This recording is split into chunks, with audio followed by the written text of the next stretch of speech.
Okay. I am back. I'll be reading the Bible, and the reading plan I am using is the one was the one I am using the reading plan from the Daily Audio Bible app, and I'll be reading for January 21, 2021. 2021. So I'll be reading Genesis chapter 42, verse 18 to Genesis chapter 43, verse 34. Verse 34. Genesis chapter 42.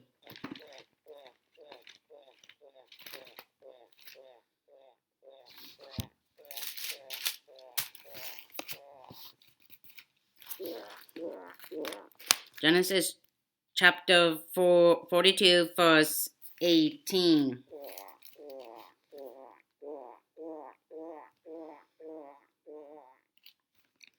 Verse 18 to okay. Okay. On the third day, Joseph said to them, "Do this, and you will live, for I fear God.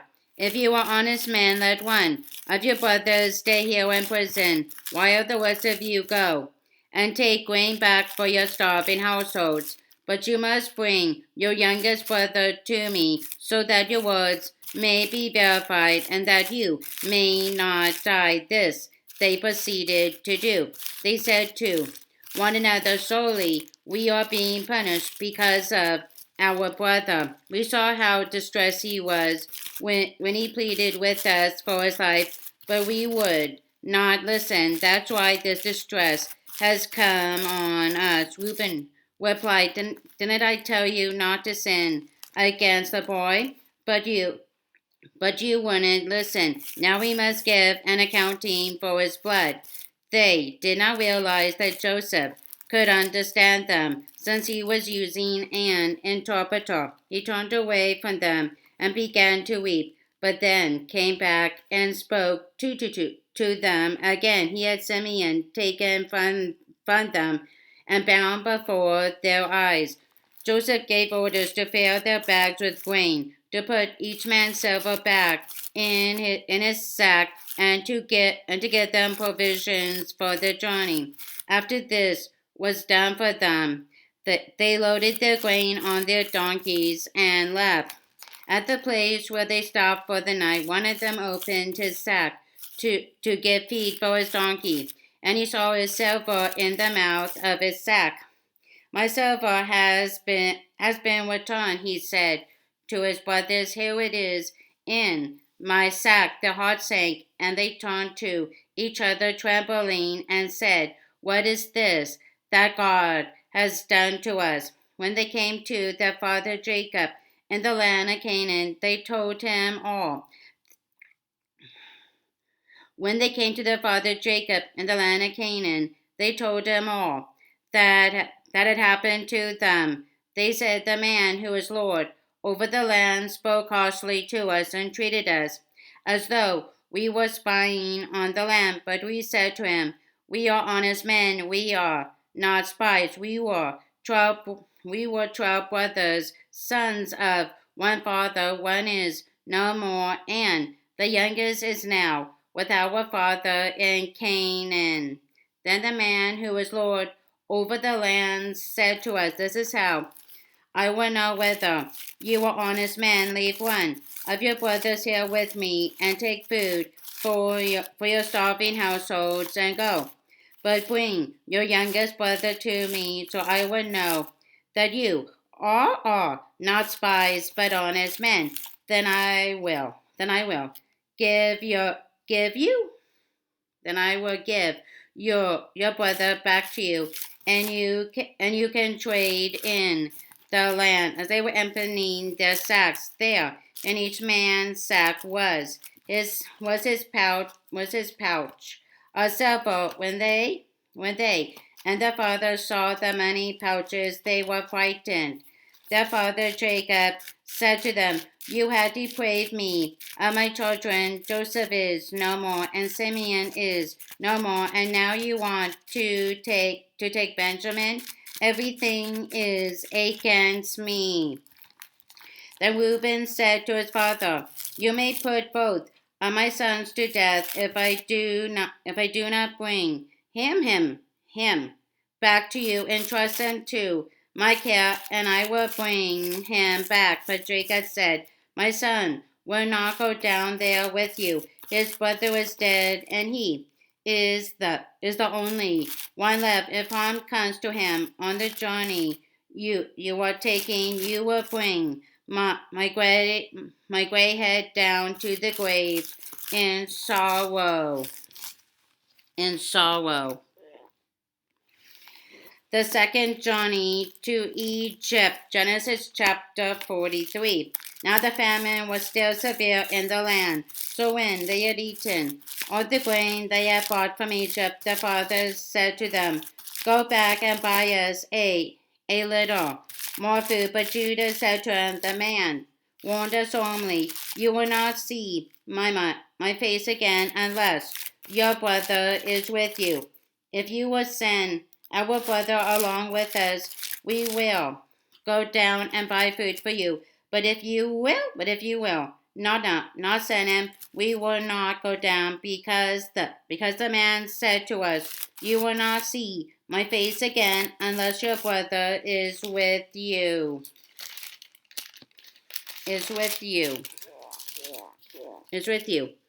Israel asked, why did you bring this trouble on me by telling the man you had another brother?" They replied, "The man questioned us closely about ourselves and our family.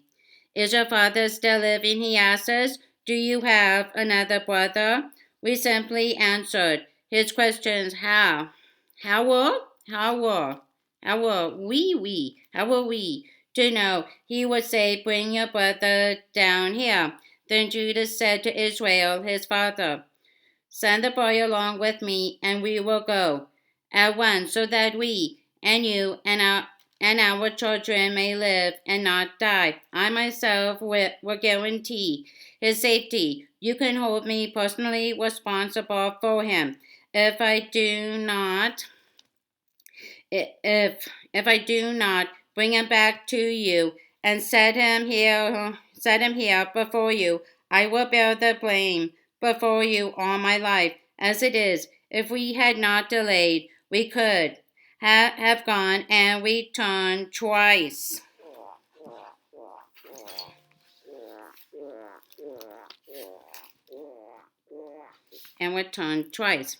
Then the father Israel said to them, "If it must be, then do this. Put some of the best products of the land in your bags and take them down to the man as a gift: a little balm and a little honey, some spices and more, some pistachio nuts and almonds. Take double the amount of silver with you, for you must return the silver that was put back into the mouth of your sacks. Perhaps it was a mistake. Take your brother also and go back to the man at once, and may God Almighty grant you mercy before the man, so that he will let your other brother and Benjamin come back with you. As for me, if I am bereaved, I am bereaved." So the man took the gifts and double the amount of silver, and Benjamin also. They hurried down to Egypt and presented themselves to Joseph. When Joseph saw Benjamin with them, he said to the steward of his house, "Take these men to my house, slaughter an animal, and prepare a meal they are to eat with me at noon." The man did as Joseph told him, and took the men to Joseph's house. Now the men were frightened when they were taken to his house. They thought, we were brought here because of the silver that was put back into our sacks the first time. He wants to attack us and overpower us and seize us as slaves and take our donkeys." So they went up to Joseph's steward and spoke to him at the entrance to the house. "We beg your pardon, our Lord," they said. We came down here the first time to buy food, but at the place where we stopped for the night, we opened our sacks, and each of us found his silver the exact weight in the mouth of his sack. So we have brought it back with us. We have also brought additional silver with us to buy food. We don't know who put our silver in our sacks." "It's all right," he said. "Don't be afraid. Your God, the God of your father, has given you treasure in your sacks. I received your silver." Then he brought Simeon out to them. The steward took the man into Joseph's house, gave them water to wash their feet, and provided fodder for their donkeys. They prepared their gifts for Joseph's arrival at noon, because they had heard they were to eat there. When Joseph came home, they presented to him the gifts they had brought into the house, and they bowed down before him to the ground. He asked them how they were, and then he said, "How is your aged father you told me about? Is he still living?" They replied, "Your servant, our father, is still alive and well." And they bowed down, prostrating themselves before him.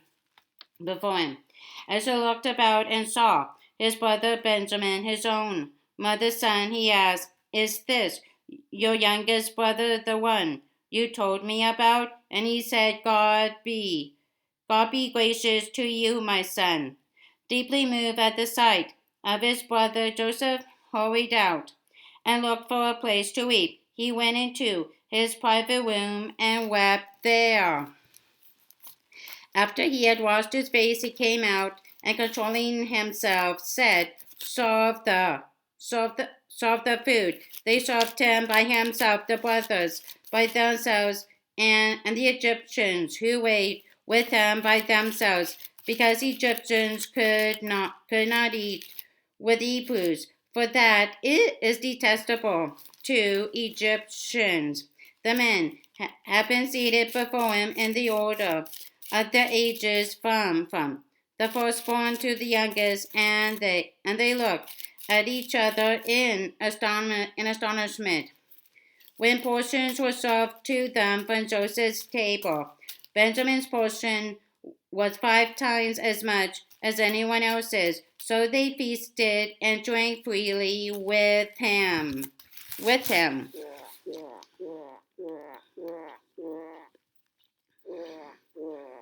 Matthew chapter 13 verse 47 to Matthew chapter 14 verse 12. Matthew chapter 13.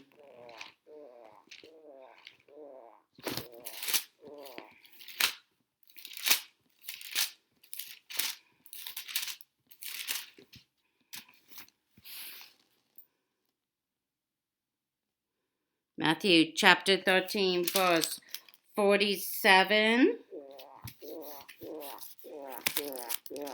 Okay. Jesus tells the parable of the fishing net. Once again, the kingdom of heaven is like a net that was let down into the lake and caught all kinds of fish. When it was full, the fishermen pulled it up on the shore. Then they sat down and collected the good fish in baskets, but threw the bad away. This is how it will be at the end of the age. The angels will come and separate the wicked from the righteous and throw them into the blazing furnace, where there will be weeping and gnashing of teeth. Have you understood all these things? Jesus asked. Yes, they replied. He said to them, therefore, every teacher of the law who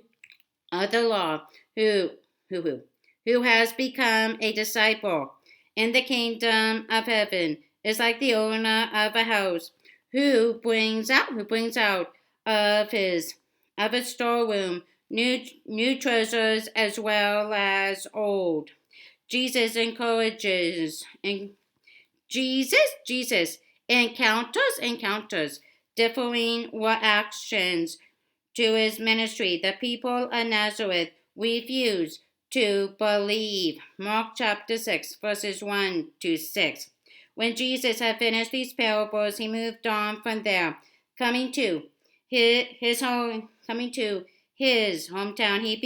He began teaching the people in the synagogues, and they were amazed. Where did this man get this wisdom and these miraculous powers? They asked. Isn't this the carpenter's son? Isn't his mother's name Mary, and aren't his brothers James, Joseph, Simeon, and Judas? Aren't all his sisters with us? Well then, did this man get all these things? And they took offense at him. But Jesus said to them, a prophet is not without honor except in his own town and in his own home. And he did not do many miracles there because of their lack of faith. Howard kills John the Baptist. Mark chapter 6, verses 14 to 29. Luke chapter 9, verses 7 to 9. At that time, Herod, the Tetrarch, heard the reports about Jesus, and he said to his attendants, this is John the Baptist. He is risen from the dead. That is why miraculous powers are at work in him. Now Herod had arrested John and bound him and put him in prison because of Herodias, his brother Philip's wife. For John had been saying to him, it is not lawful for you to have her. Herod wanted to kill John, but he was afraid of the people because they considered John a prophet. On Herod's birthday, the daughter of Herodias danced for the guests and pleased Herod so much that he promised with an oath to give her whatever she asked. Prompted by her mother, she said, give me here on a platter the head of John the Baptist. The king was distressed, but because of his oaths and his dinner guests, he ordered that her request be granted, and had John beheaded in the prison. His head was brought in on a platter and given to the girl who carried it to her mother. John's disciples came and took his body and buried it. Then they went and told Jesus.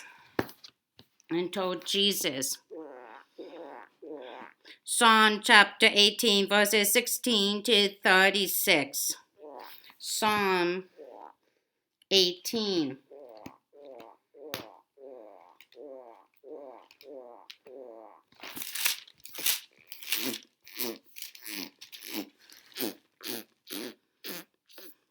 (16 to 36). 16 to 36.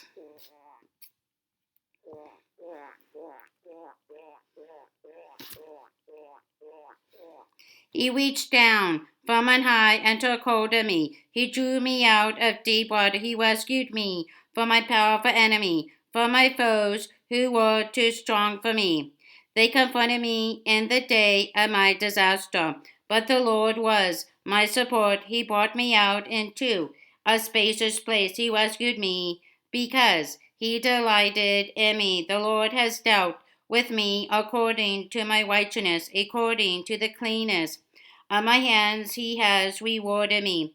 For I have kept the ways of the Lord. I am not guilty of turning from my God.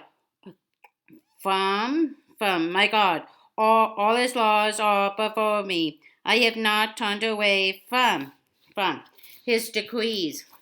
I have been blameless before him, and have kept myself from sin. The Lord has rewarded me according to my righteousness, according to the cleanness of my hands in his sight. To the faithful you show yourself faithful. To the blameless you show yourself blameless.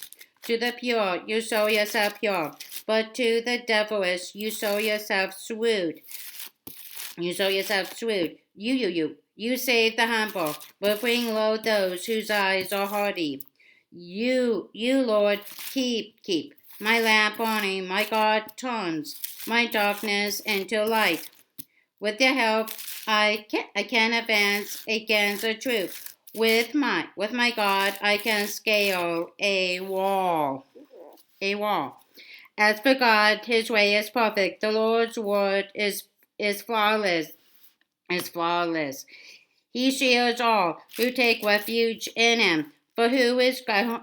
For who is God beside the Lord, and who is the rock except our God? Except our God. It is God who arms me with strength and keeps my ways secure. He makes my feet like the feet of a deer. He causes me to stand on the heights. He trains my hands for battle. My arms can bend a bow of bronze. You make you make your saving help my shield, and your right hand sustains me.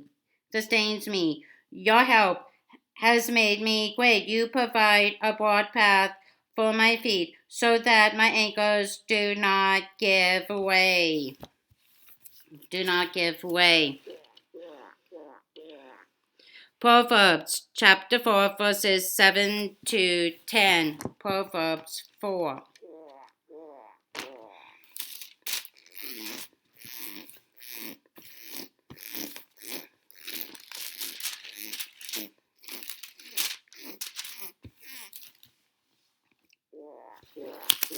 Proverbs chapter 4, verses 7 to 10. 7 to 10. The beginning of wisdom is this: get wisdom, though it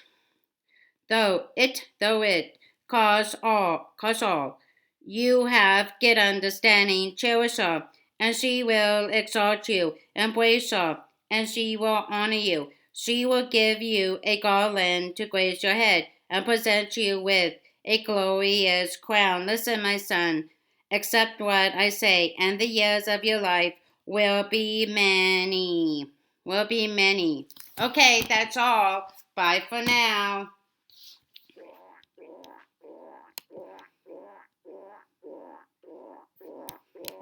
What?